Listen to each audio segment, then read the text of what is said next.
আপনার ফোনের প্লে স্টোরে গিয়ে এখানে সার্চ করবেন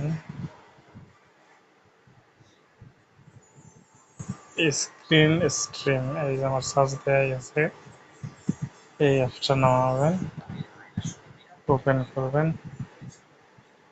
ওপেন করবে, লোকাল মোড থাকলে গ্লোবাল মোড করে দেবেন, দিয়ে এই যে আধারসে ক্লিক করবেন।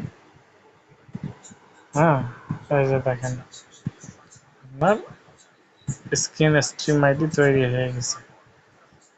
এই আইডিটা কপি করবেন এবং পাসওয়ার্ডটি কপি করবেন, করে এই লিঙ্কটা আপনার প্রিয়জনের ফোনে সেন্ড করবেন।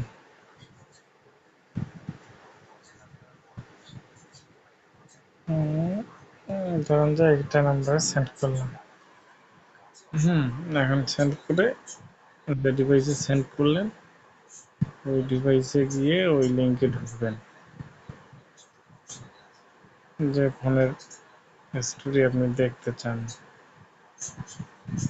এখানে ক্লিক করা মাত্র ওই লিঙ্কে ঢুকে যাবে। ঢোকার পর এই যে আইডি ওখানে কপি করছেন, করছেন, দেখেন এখানে তৈরি হয়ে গেছে, অলরেডি সেট আপ হয়ে গেছে। এখানে জয়েন স্ট্রিম দেওয়া মাত্রই